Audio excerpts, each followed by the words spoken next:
Jenis-jenis munafik, ulama kita menjelaskan yang pertama yaitu nifak akbar, kemunafikan yang besar. Yang kedua nifak asghar, kemunafikan yang kecil.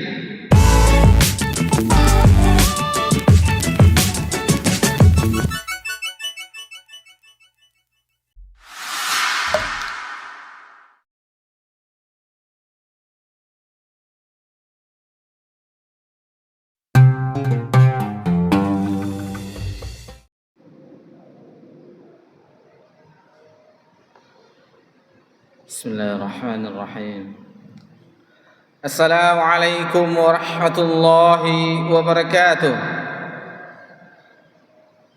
Alhamdulillah ala ihsanih wa syukru lahu ala taufiqi wa imtinanih. Ashhadu an la ilaha illallah wahdahu la syarika lah ta'zima li sya'nih wa ashhadu anna Muhammadan abduhu wa rasuluh ad-da'i ila ridwanih wa salatu wassalamu ala alihi wa ashabi ikhwani. Amma ba'da. Alhamdulillah, puji syukur hanya milik Allah Subhanahu wa taala semata. Salawat beriringkan salam kepada nabi kita tercinta Nabi Muhammad sallallahu alaihi wasallam.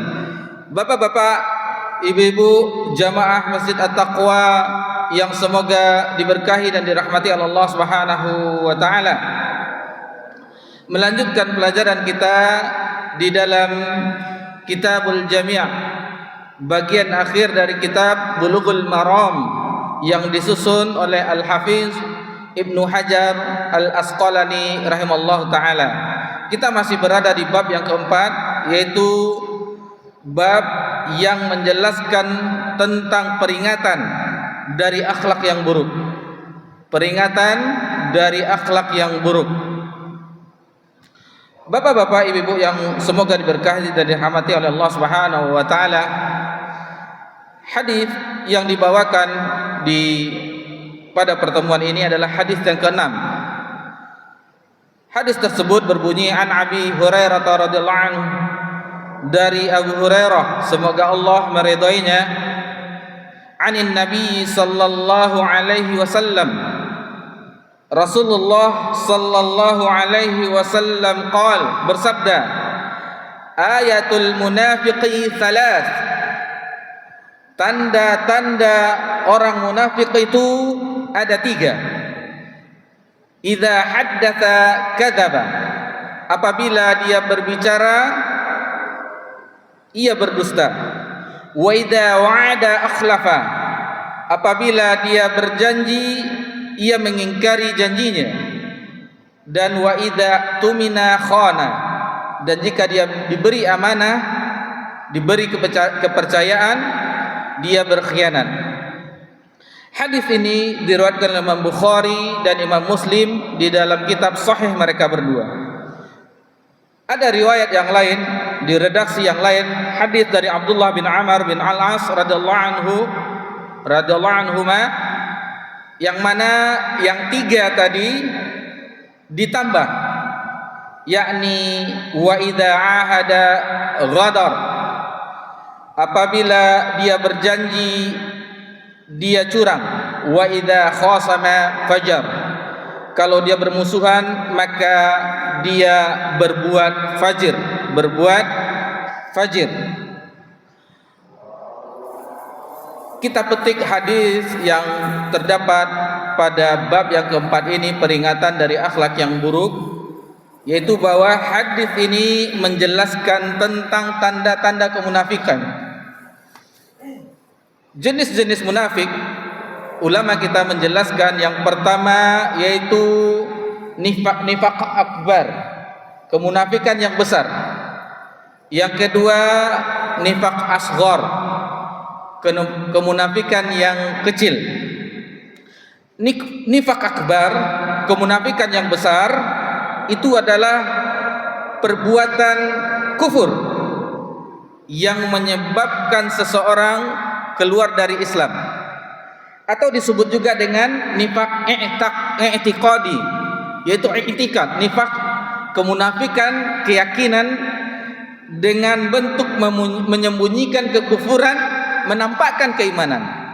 Dan nifaq i'tiqadi ini yang terdapat pada zaman Nabi sallallahu alaihi wasallam. Dan Allah Rabbuna Jalla wa Ala mengancam dengan ancaman yang sangat keras. Allah Subhanahu wa taala berfirman di dalam surah An-Nisa ayat 145, innal munafiqina fid darkil asfali minan nar. Sesungguhnya orang-orang munafik berada di dasar neraka jahanam. Asfal, di bawah keraknya neraka, bagian paling bawah dari neraka jahanam.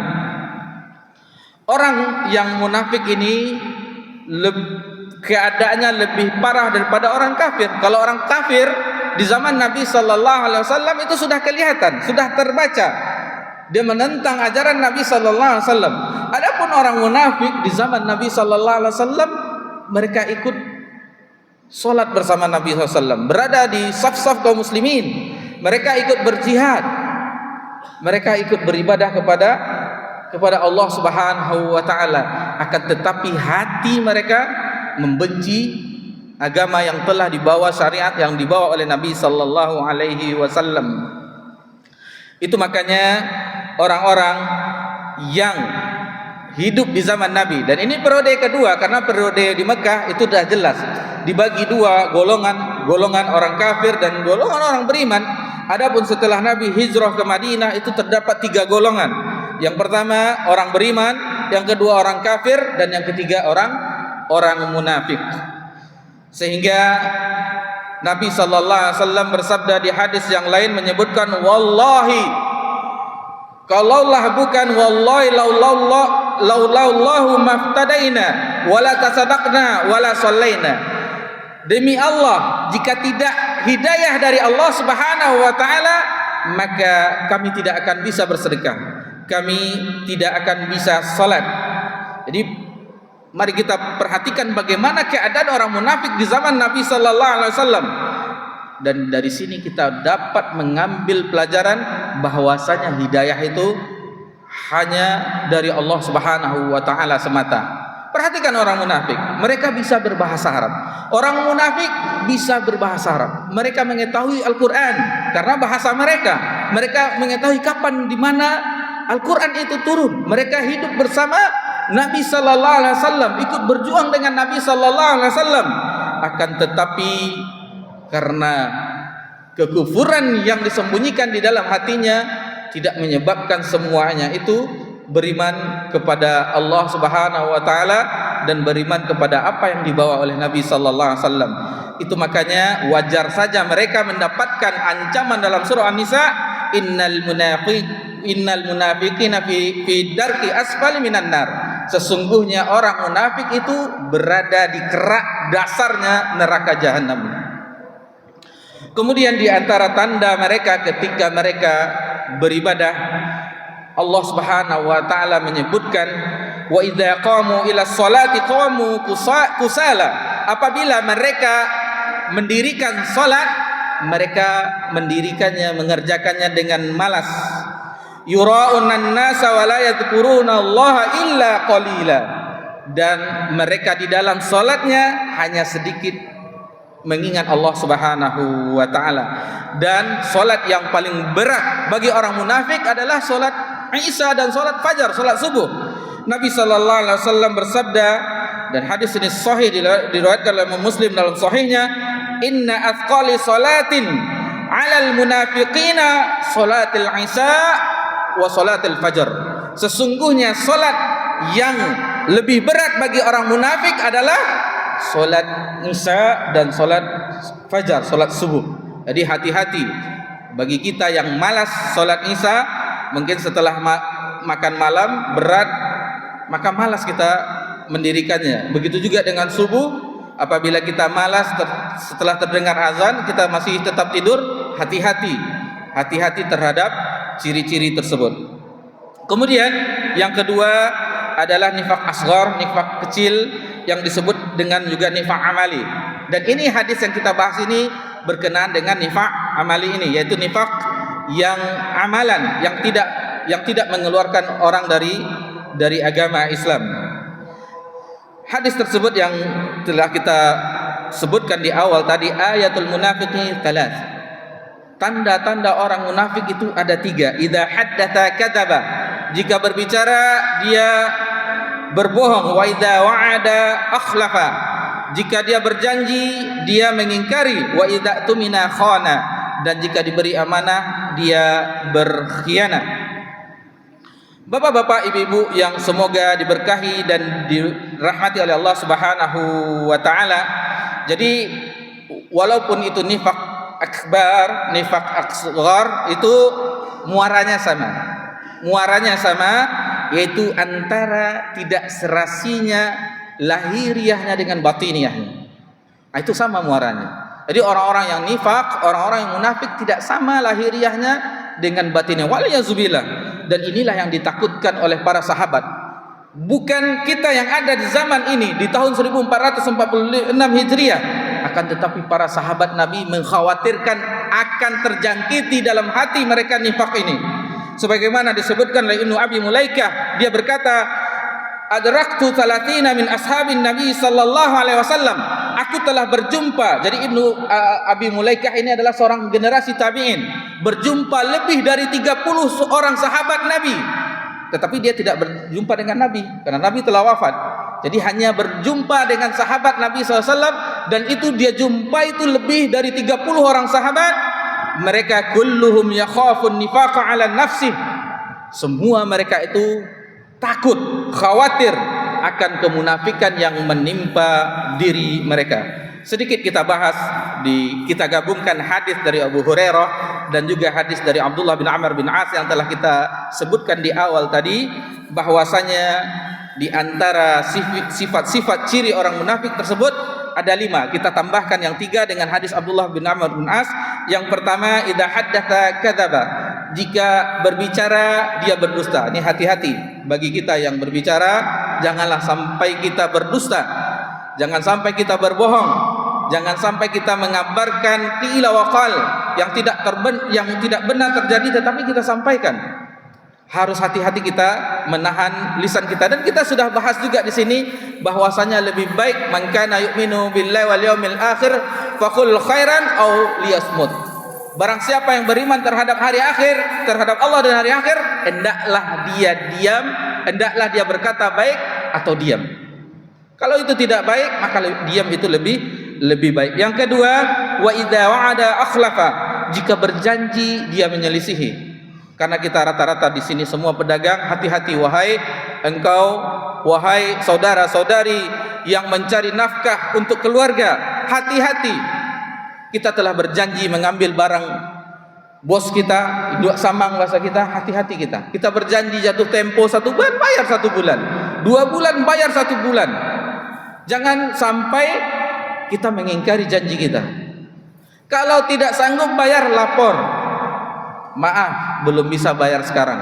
Yang ada hanya uang sekian, bayar seberapa ada yang sanggup. Kita telah diberi amanah. Otomatis orang yang memberikan barang kepada kita, memberikan kita modal. Jangan sampai kita mengkhianati amanah yang telah diberikan orang kepada kita. Kemudian yang ketiga, yaitu wa idza khasama fajar. Apabila dia bersengketa, berselisih, dia berbuat fajr, licik, curang. Dan ini tidak dibolehkan. Tidak dibolehkan berlaku curang, licik terhadap apabila dia terjadi perselisihan. Yang keempat, wa idza ahada ghadar. Jika membuat kesepakatan maka dia menyelisihinya. Nah, ini tidak boleh juga. Dan ini disinggung oleh Allah Subhanahu wa taala dalam firman-Nya dalam surah Al-Isra ayat 34, wa aufu bil ahdi innal ahda kana mas'ula. Penuhilah perjanjian, kesepakatan, karena sesungguhnya perjanjian tersebut diminta pertanggungjawabannya.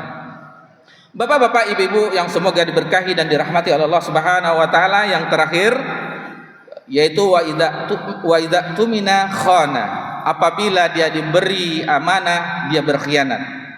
Dan Allah Subhanahu wa taala mengingatkan di dalam surah An-Nisa ayat 58, innallaha ya'murukum an tuwaddul amanati ila ahliha.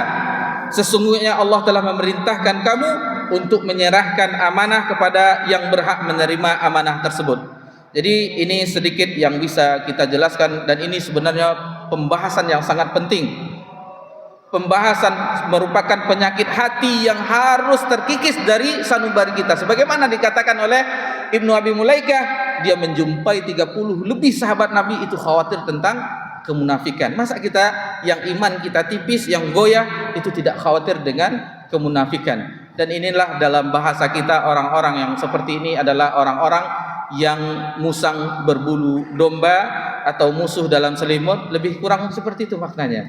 Jadi jangan sampai kita seperti itu, menampakkan keislaman kita tetapi hati kita mengingkarinya. Wallahu ta'ala alam. Semoga Allah menjauhkan kita dari sifat-sifat munafik ini sejauh-jauhnya dan membersihkannya tentu dengan taufik dari Allah Subhanahu wa ta'ala. Mohon maaf jika terdapat salah dalam menyampaikan. Subhanakallahumma wa bihamdika asyhadu an la ilaha illa anta astaghfiruka wa atubu ilaik. Wassalamu ala nabi